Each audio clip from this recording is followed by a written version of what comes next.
හිතන්න 2020 වෙනකොට ලංකාවේ අධ්‍යාපන ක්‍රමය ලොකු වෙනසකට ලක් වෙනවා. විශේෂයෙන්ම පාසල් පද්ධතියට අලුතෙන්ම එකතු වෙන පළවෙනි ශ්‍රේණියේ දරුවන්ට සහ කනිෂ්ඨ ද්විතීය ආංශයට පිවිසෙන 6 වෙනි ශ්‍රේණියේ දරුවන්ට මේක ගොඩක් බලපානවා.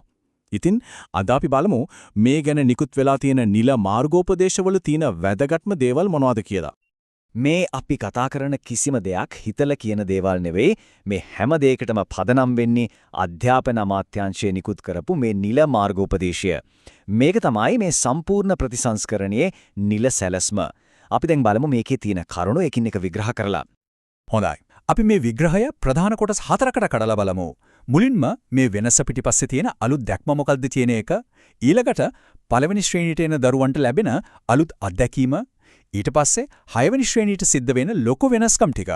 අවසාන වශයෙන් මේ වෙලේ සාර්ථක කරගන්න හැමෝගෙම කාර්යභාරය මොකක්ද කියන එක. හරි. එහෙනම් අපි පටන් ගමු. ඇයි ඇත්තටම මේ වගේ ලොකු වෙනසක් අධ්‍යාපන ක්‍රමයට අවශ්‍ය වෙන්නේ? මේ ප්‍රතිසංස්කරණය පිටුපස තියෙන දැක්ම මොකක්ද? මෙතනදී වෙන මූලිකම වෙනස තමයි මේ. අපි හැමෝම පුරුදු වෙලා හිටපු ක්‍රමය තමයි අර පොතේ තියෙන දේ කටපාඩම් කරලා විභාගෙට ලියන එක. ඒ දෙන එක සම්පූර්ණයෙන්ම වෙනස් වෙනවා. ඒ වෙනුවට අවධානය යොමු වෙන්නේ ප්‍රායෝගික කුසලතා වර්ධනයේට, තමන්ට කැමති විෂයන් තෝරගන්න පුළුවන් නම්‍යශීලී ක්‍රමයකට සහ දරුවෙකුගේ දැනුම විතරක් නෙවෙයි එයාගේ සමස්ත පෞරුෂයම දියුණු කරන එකටයි. හරි. දැන් අපි බලමු අපේ පොඩිම දරුවන්ට, ඒ කියන්නේ ඉස්කෝලේට අලුතෙන්ම එන පළවෙනි ශ්‍රේණියේ දරුවන්ට මේක කොහොමද බලපාන්නේ කියලා. මෙතන තියෙන ලොකුම අරමුණ තමයි පාසල කියන්නේ දරුවෙකුට පීඩනයක් බරක් දැනෙන තැනක් වෙන එක නවත්තන එක. ඒ වෙනුවට සෙල්ලම් කරමින් විවිධ ක්‍රියාකාරකම් කරමින් ඉගෙනීමට හුරු කරන සැහැල්ලු ආරම්භයක් ලබා දීම තමයි නව පළමු ශ්‍රේණිය හරය වෙන්නේ. මෙන්න තවත් ලොකු ප්‍රායෝගික වෙනසක්. සමහර විට දෙමව්පියන්ට නම් මේක ගොඩක් වැදගත් වෙයි. අලුත් මාර්ගෝපදේශවලට අනුව පළවෙනි ශ්‍රේණියේ පාසල් දිනය දවල් 12ට අවසන් විය යුතුයි. මේකෙන් පොඩි දරුවන්ට ලොකු සහනයක් ලැබෙනවා. සෙල්ලම කියන්නේ දැන් නිකම් විනෝදයක් විතරක් නෙවෙයි. ඒක ඉගෙනුම් ක්‍රියාවලියේම කොටසක් බවට පත් වෙනවා. දරුවෝ ඉගෙන ගන්නේ පොත්වලින් විතරක්ම නෙවෙයි, ක්‍රීඩාව සහ විනෝදය හරහා. ඒ කියන්නේ ගුරුතුමිය පන්තියේ ඉස්සරහට වෙලා උගන්වනවා, ළමයි අහන් ඉන්නවා කියන ක්‍රමයට වඩා ළමයිම එකතු වෙලා දේවල් කරන ක්‍රියාකාරකම් වලට තමයි දැන් මුල් තැන. මේකෙන් එයාලගේ නිර්මාණශීලීත්වය, සහයෝගයෙන් වැඩ කිරීමේ හැකියාව වගේ දේවල් ඉබේම වර්ධනය වෙනවා. ඉතින් මේ හැම දෙයකම එකතුවෙන් වෙන්නේ මොකද්ද? පොඩි දරුවන්ගේ ඔළුවට අනවශ්‍ය අධ්‍යයන පීඩනයක් දෙන එක නවතිනවා.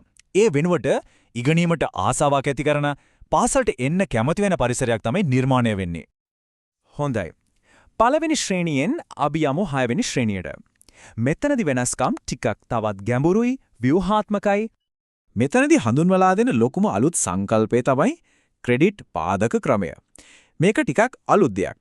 සරලවම කිව්වොත් මේක හරියට ගේම් එකක ලෙවල් අප් කරනකොට පොයින්ට්ස් එකතු වෙනවා වගේ වැඩක්. සිසුන් තමන් ඉගෙනගෙන අවසන් කරන හැම විෂයකටම ක්‍රෙඩිට් ලකුණු එකතු කරගන්නවා. මේ ක්‍රෙඩිට් එකතු කරගෙන තමන්ගේ කැමැත්ත සහ දක්ෂතා අනුව ඊළඟ අධ්‍යාපන අධ්‍යයනවල සැලසුම් කරගන්න පුරුවන් වෙනවා. අලුත් විෂය ව්‍යුහය හැදෙන්නේ මෙහෙමයි. දැන් ඉස්සර වගේ හැමෝම එකම විෂයන් ටික ඉගෙන ගන්න ඕනේ නැහැ. හැමෝම ඉගෙනගත යුතු ප්‍රධාන විෂයන් ටිකක් තියෙනවා. ඊට අමතරව විෂය කලාප, එහෙමත් නැත්නම් සබ්ජෙක්ට් බාස්කට්ස් වලින් තමන් ආසම දේවල් තෝරගන්න අවස්ථාවක් ළමයින්ට ලැබෙනවා. කෙනෙක් විදේශ භාෂාවකට කැමති වෙන්න පුළුවන්. තව කෙනෙක් තොරතුරු තාක්ෂණයට. ඉතින් ඒ අනුව තමන්ගේ ඉගෙනුම් මාවත හදාගන්න පුළුවන්. හරස් කපන කුසලතා. එහෙමත් නැත්නම් transversal skills. මේක නම ඇහුවම ටිකක් අමාරුයි වගේ හිතෙන්න පුළුවන්. ඒත් මේක හරිම සරල දෙයක්. මේවට කියන්න පුළුවන් ජීවන කුසලතා කියලා. ඒ කියන්නේ විෂය දැනුමට අමතරව ජීවිතේ සාර්ථක වෙන්න අත්‍යවශ්‍යම වෙන හැකියාවන්. මොනවද මේ කුසලතා?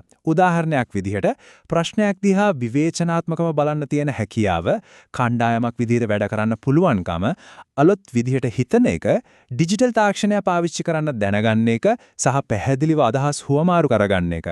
මේ කුසලතා හැම විෂයකටම ඒකාබද්ධ කරලයි උගන්වන්න සැලසුම් කරලා තියෙන්නේ. ඉතින් වැදගත්ම දේ තමයි මේක විෂය නිර්දේශයකට විතරක් සීමා වුණු දෙයක් නෙවෙයි. මේක සාර්ථක වෙන්න නම් හැමෝගෙම දායකත්වය ඕනේ. මේක සාමූහික ප්‍රයත්නයක්. විදුහල්පතිවරු ගුරුවරු තමයි මේකේ නියමුවන්. එයාලට ලොකු වගකීමක් පැවරෙනෝ මේ අලුත් ඉගැන්වීම් ක්‍රමවලට හුරු වෙන්න, දරුවන්ට සහයෝගය දෙන පරිසරයක් හදන්න සහ අලුත් විෂයන් තෝරා ගන්න මඟ පෙන්වන්න. ඒ වගේම තමයි මේ ගමන ඉස්කෝලේට විතරක් බාර දෙන්න බෑ. දෙමව්පියන්ගේ සහයෝගය, ඒ වගේම ළමයින්ගේ උනන්දුව කියන දේවල් නැතුව මේක සාර්ථක කරගන්න අමාරුයි. නිවසේදී දරුවාගේ ක්‍රියාකාරකම් වලට උදව් කරන එක, අලුත් ක්‍රමීය ගැන අවබෝධයෙන් ඉන්න එක ගොඩක් වැදගත්. එනම් මේ සම්පූර්ණ ප්‍රතිසංස්කරණය දිහා බැලුවම අපිට පේන්නේ මොකද්ද? මේක නිකම් විෂය නිර්දේශ වෙනස් කිරීමක් නෙවෙයි. මේක අනාගතයට ගැලපෙන, ලෝකයට මුහුණ දෙන්න පුරුවන් දක්ෂ නිර්මාණශීලී පරම්පරාවක් හදන්න දාන අඩිතාලම. ඉතින් අන්තිමට අපිට අහන්න තියෙන ප්‍රශ්නේ තමයි මේක.